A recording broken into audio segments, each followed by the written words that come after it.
Regarde ça. D'après plusieurs rumeurs, le pasteur Wilfried Zawi aurait été su déféré. Dans cette vidéo, on va expliquer pourquoi le personnage d'Apouchou est aussi critique. Est-ce que la condamnation de Apouchou ne serait pas quand même justifiée et la résultante de son comportement ces derniers jours?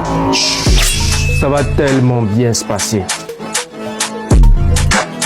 Comme vous le savez très certainement, la Côte d'Ivoire est dans le collimateur du GAFI et cela peut rendre certaines décisions de justice très sévères. Le GAFI, Groupe d'Action Financière, est un organisme intergouvernemental de premier plan. Créé en 1989 par le G7, il a pour mission principale d'élaborer et de promouvoir des normes internationales pour lutter contre le blanchiment de capitaux, le financement du terrorisme et la prolifération des armes de destruction massive. Apouchou, à travers cette cagnotte, fait ce qu'on nomme un appel à l'épargne publique. Et en vrai, il n'y a pas réellement de clairvoyance sur la provenance des sommes. Normalement, dans ce genre de cas, il faut des huissiers pour authentifier et crédibiliser les donations. Aussi pour certifier qu'effectivement les sommes seront remises aux récipiendaires. Et histoire d'éviter ce genre de cas. Bonsoir Apouchou, la jeune dame cancéreuse du sein témoigne qu'elle n'a pas reçu son argent collecté. Notre doyen national Bouyeri n'a pas encore reçu ses 6,5 millions. La collecte de Abo, même annulée, a rassemblé 3 millions de FCFA. Tu as dit que tu allais remettre à Siro. La collecte de DJ Congélateur, les 1 million de Manadia confirmés, plus les 350 000 récoltés. Notre doyen national fortuné dit qu'il n'y a ni eau ni électricité dans la maison. Il dort toujours dans son ancienne maison. Apouchou qui continue aussi d'afficher un train de vie vraiment élevé alors qu'il est toujours dans le collimateur de la police économique et que la décision n'avait pas encore été rendue. La justice peut estimer qu'il n'a pas encore pris conscience de la responsabilité de l'image publique et du modèle économique qu'il défend, à savoir la cagnotte qui est vraiment quelque chose de très sensible en cas d'enquête sur des blanchiments de capitaux. Apouchou n'est pas innocent. Si tu as 5 millions plus sur toi, il n'y a pas de raison que tu aies ça, plus que tu ne vas pas pouvoir les utiliser. L'instruction numéro 009-09-2017 du 25 septembre 2017 de la BCEAO est précisément le texte juridique qui réglemente le plafond des transactions en liquide. Règle clé de l'instruction: tout règlement de dette ou achat égal ou supérieur à 5 millions de francs CFA ne peut pas se faire en monnaie fiduciaire, c'est-à-dire billets. Au-delà de ce montant, vous devez obligatoirement utiliser un moyen de paiement scriptural, virement bancaire, chèque, carte bancaire ou monnaie électronique. Donc en gros, c'est illégal d'acheter quelque chose de 5 millions plus en liquide. Il faut passer par un moyen de paiement en ligne. Et au cas où tu te demanderais si on parle de toi-même ton propre argent, oui, on parle de toi-même ton propre argent. Si on t'attrape avec 5 millions ou plus sur toi, on peut t'arrêter. C'est tout le discours qui est là. Pourquoi il a eu